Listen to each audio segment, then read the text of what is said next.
ঘড়ির কাঁটায় 11টা 5, তখনও দেখা নেই কোনো শিক্ষকের।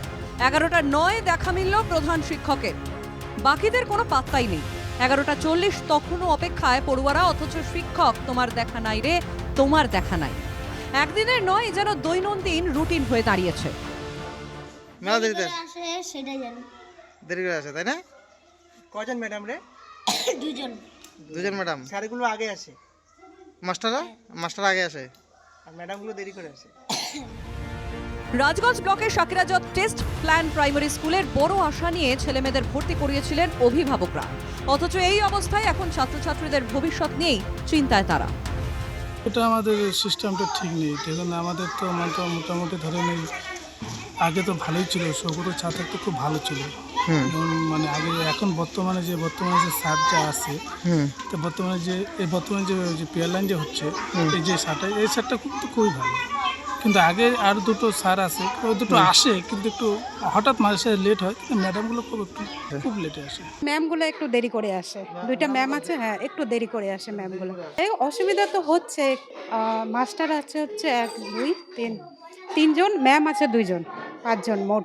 এখনও বাকি মাস্টারমশাই এখনও পৌঁছায়নি। কি কারণে পৌঁছায়নি সেটা তো আমরা বলতে পারবো না। তো আমরা জানি 11টার মধ্যে মাস্টারমশাইদের পৌঁছানোর দরকার। হ্যাঁ, এটা অবশ্যই আমাদের বাচ্চা কাচ্চা একটু গাইড কম হয়, তো সময় মতো মাস্টারমশাই এবং দিদিমণি আসলে ছাত্রদের একটু পড়াশোনা ভালো হয়। দেরির কারণে সাফাই দিতে গিয়ে অদ্ভুত যুক্তি খাড়া করলেন প্রধান শিক্ষক। বাজার করা, বাড়ির কাজ করা, এইসব করতে গিয়েই নাকি দেরি হয়ে যায় শিক্ষক শিক্ষিকাদের। দেখুন, একা নেই, ব্যাপারটা হচ্ছে যে আমি আজকে ওই স্কুলেরই কিছু কাজ ছিল, সেটা হচ্ছে স্কুলে যে মিড ডে মিলের আমাদের খড়ি আনার ব্যাপার ছিল, সেইখানে আমার কিছুটা সময় চলে গেছে। এবং আর মিড ডে মিলের প্রতিদিনের যে বাজারটা করতে হয়, সেখানে কিছুটা ওই আলুর বস্তাও আনতে গেছিলাম। দেখুন, ব্যাপারটা হচ্ছে যে কিছু ক্ষেত্রে দিদিমণিদের হয়তো সমস্যা হচ্ছে। ওই একজন দিদিমণির তো মানে রিসেন্ট হচ্ছে ছোট বাচ্চা আছে, তো নিজেও অসুস্থ ছিল কয়েকদিন, সেজন্য হয়তো কিছু ক্ষেত্রে অনিয়মিত হচ্ছে। তবে সেটা আমরা আলোচনাও করেছি, সব ঠিক হয়ে যাবে আসলে।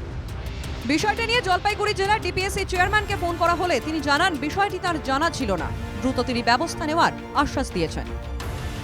এইভাবেই কিন্তু স্কুলে যারা ছাত্রছাত্রীরা রয়েছে তারা কিন্তু এইভাবেই বাইরে দাঁড়িয়ে ঘোরাফেরা করছে, খেলাধুলা করছে, কিন্তু মাস্টারদের কোনো দেখা নেই। আদৌ কি তারা আসবে কি না সেটাই এখন সন্দেহ। সাগরেজর থেকে পরিতোষ রায়, NK TV বাংলা।